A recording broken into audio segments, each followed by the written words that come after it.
거대한 재앙의 경고와 안심보고 당신은 무엇을 벗겠습니까? 만약 당신에게 다가올 거대한 재앙에 대한 명확한 경고가 들려오는 동시에 아무 일 없을 것이라는 안심시키는 보고가 함께 주어진다면 과연 무엇을 믿고 어떤 길을 선택하시겠습니까? 한 개인의 삶에서도 이러한 정보의 딜레마는 쉽지 않은 문제일 텐데요. 그런데 만약 한 나라의 운명이 바로 이 갈림길에 서게 된다면 그 무게는 상상조차 어렵겠죠. 오늘 저희가 들려드릴 이야기는 바로 이 질문에 대한 비극적인 답변을 품고 있습니다. 단순한 전쟁의 비극을 넘어 정보의 해석과 인간의 판단이 한 나라의 운명을 어떻게 뒤바꿀 수 있는지에 대한 근원적인 질문을 던지며 오늘날에도 유효한 통찰을 얻을 수 있으리라 생각합니다. 16세기 말, 조선의 한양 도성 아는 겉으로 보기에 평화롭기 그지없는 나날을 보내고 있었습니다. 백성들은 저마다의 삶을 살아가며 고즈넉한 일상에 젖어 있었고 조정 역시 크고 작은 현안들을 처리하며 안정된 시간을 보내는 듯했죠. 하지만 이러한 고요함 이면에는 알 수 없는 불안감이 스멀스멀 피어오르고 있었습니다. 바다 건너 일본에서 심상치 않은 소문들이 흘러들어오기 시작했던 것입니다. 잔잔한 호수에 돌멩이가 던져지듯 일본 열도에서 들려오는 소식들은 조선 조정 대신들의 얼굴에 미묘한 긴장감을 드리웠습니다. 당시 일본은 오랜 전국시대의 혼란을 끝내고 새롭게 천하를 통일한 인물, 바로 도요토미 히데요시의 시대가 열리고 있었죠. 미천한 신분에서 시작해 일본 전역을 장악한 그의 등장은 그 자체로도 놀라운 일이었지만 더욱 우려스러운 것은 그의 거침없는 야욕이었습니다. 일본을 통일한 것으로 만족하지 않고 조선을 넘어 명나라까지 넘보겠다는 불온한 움직임이 포착되기 시작했던 겁니다. 일본 상인들이나 표류민들을 통해 전해지는 단편적인 이야기들은 마치 퍼즐 조각처럼 흩어져 있었고 조선 조정은 이 조각들을 맞춰 일본의 진정한 의도를 파악하고 싶어 했습니다. 정보의 갈증이 깊어질수록 조정 대신들의 회의실은 밤늦도록 불이 꺼지지 않았습니다. 과연 일본은 어떤 속셈을 가지고 있는 것일까요? 정말로 조선의 위협을 가할 준비를 하고 있는 것일까요? 이러한 불안감을 해소하고 정확한 정보를 얻기 위해 조선은 마침내 일본의 통신사를 파견하기로 결정합니다. 이는 단순히 외교 사절을 보내는 것을 넘어 다가올지도 모를 거대한 폭풍의 전조를 읽어내려는 절박한 시도였죠. 어두운 궁궐 회의실에서 내려진 이 결정은 훗날 조선의 운명을 좌우할 중대한 서막이었습니다. 그리고 마침내 나라의 운명을 짊어진 정사 황윤길과 부사 김성일 두 분이 일본으로 향하는 길은 참으로 험난했겠죠. 거친 파도 속을 항해하는 배 안에서 그들은 어떤 마음으로 먼 이국 땅을 향했을까요? 목숨을 걸고 일본 땅에 발을 디딘 두 통신사는 그곳에서 충격적인 광경을 목격하게 됩니다. 도요토미 히데요시의 위압적인 모습은 물론 일본 전역에서 진행되는 광적인 침략 준비 태세는 그들의 눈을 의심하게 만들 정도였습니다. 거대한 성곽과 무수히 훈련하는 병사들, 전쟁에 대한 열기로 들끓는 민심까지. 그들은 일본이 단순한 통일을 넘어 외부로 향하는 거대한 야욕에 사로잡혀 있음을 온몸으로 체감했습니다.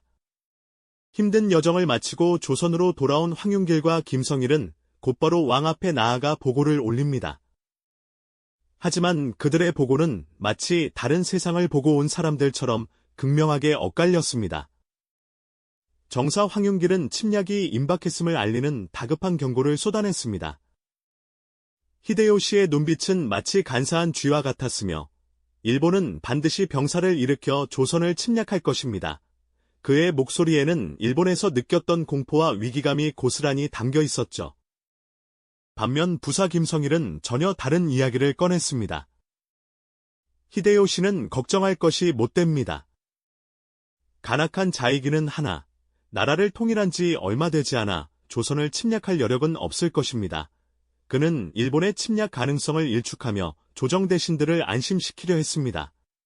왕과 조정 대신들 앞에서 펼쳐진 두 통신사의 상반된 주장은 마치 거대한 파도가 들이닥치기 직전의 고요함처럼 팽팽한 긴장감을 자아냈습니다. 과연 조선은 어떤 보고를 믿고 어떤 미래를 준비해야 했을까요? 이들의 엇갈린 눈빛은 역사의 비극을 향한 위태로운 선택의 기로를 예고하고 있었습니다. 두 통신사의 상반된 보고는 조정 대신들 사이에서 거대한 논쟁의 불씨를 지폈습니다. 한쪽에서는 당장이라도 전쟁이 터질 듯한 위기감을 호소했고, 다른 한쪽에서는 애써 평화를 주장하며 모두를 안심시키려 했죠.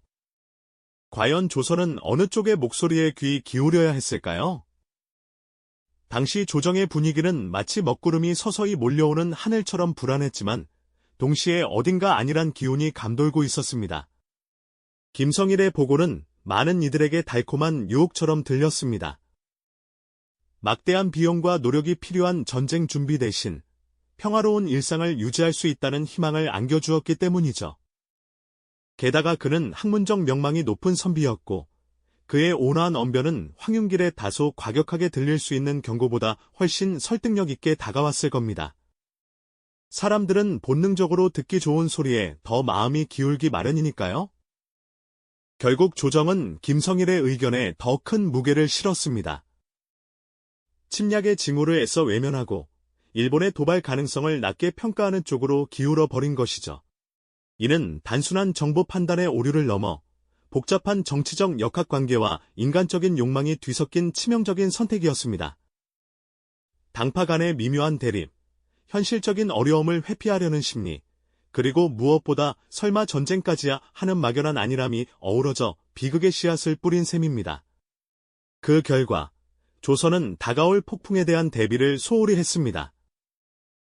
국방력 강화는 뒷전으로 밀려났고 군사훈련은 형식적인 절차로 전락했습니다. 낡은 성벽은 보수되지 않은 채 방치되었고 병사들의 사기는 땅에 떨어져 갔죠. 백성들은 평화로운 일상에 안주하며 멀리 일본 땅에서 들려오는 불길한 소문들을 그저 떠도는 이야기로 치부했습니다. 마치 눈앞에 거대한 빙산이 다가오는데도 따뜻한 선실에서 안심하고 잠든 승객들처럼 말이죠. 시간은 흘러 마침내 1592년 4월, 고요했던 새벽을 깨고 파국이 시작되었습니다. 부산 앞바다에 수백 척의 외선이 거대한 그림자처럼 밀려들어왔고 그 위에서 쏟아져 내린 왜군들은 삽시간에 조선 땅을 짓밟기 시작했습니다. 조용했던 아침은 순식간에 아비규환의 지옥으로 변해버렸습니다. 평화롭던 마을은 불길에 휩싸이고 농사를 짓던 백성들은 총칼 앞에 무참히 쓰러져 갔습니다. 무방비 상태였던 조선의 군대는 속수무책으로 무너졌습니다. 훈련받지 못한 병사들은 왜군의 조총 앞에 허무하게 쓰러졌고 굳건하다 믿었던 성들은 채 몇 날을 버티지 못하고 함락되었죠. 왕은 한양을 버리고 피난길에 올랐고 수도는 적의 손에 넘어가는 치욕을 겪어야 했습니다. 불과 보름 만에 수도 한양이 함락되는 전대미문의 비극이 벌어진 겁니다. 그제야 조정 대신들은 그리고 뒤늦게 사태의 심각성을 깨달은 왕과 백성들은 황윤길이 그토록 절박하게 외쳤던 경고의 의미를 처절하게 되새겼을 겁니다. 간사한 쥐 같던 히데요시의 눈빛, 반드시 병사를 일으켜 침략할 것이라는 그의 확신에 찬 목소리가 섬광처럼 내리를 스쳐 지나갔겠죠. 하지만 이미 때는 너무 늦어버렸습니다. 한번 엎질러진 물은 다시 주워 담을 수 없듯이 잘못된 정보 판단은 되돌릴 수 없는 참혹한 결과를 가져온 것이죠. 이것은 단순히 외국의 침략이 아니었습니다. 정보의 본질을 꿰뚫어 보지 못하고 불편한 진실을 외면한 인간의 나약함이 불러온 비극이었죠. 7년간 이어질 임진왜란이라는 거대한 전쟁의 서막은 이처럼 잘못된 판단과 안일함이 빚어낸 쓰라린 교훈을 우리에게 남기고 있습니다. 만약 그때 다른 선택을 했더라면, 만약 황윤길의 경고에 귀 기울였다면 역사는 어떻게 달라졌을까요? 그 질문은 오늘날에도 우리에게 깊은 울림을 던져주고 있습니다. 우리는 이 비극적인 역사를 통해 정보가 단순한 사실의 나열이 아니라 한 나라의 운명을 좌우할 수 있는 거대한 힘을 가졌음을 깨닫게 됩니다. 때로는 듣기 불편한 진실일지라도 그것을 직시하고 대비할 용기가 얼마나 중요한지 말이죠. 역사는 언제나 우리에게 준엄한 교훈을 선사하고 있습니다. 이 영상이 도움이 되셨다면 좋아요와 구독 부탁드립니다. 여러분의 응원이 제게 큰 힘이 됩니다. 다음 영상에서도 더 유용한 정보를 공유하겠습니다. 감사합니다.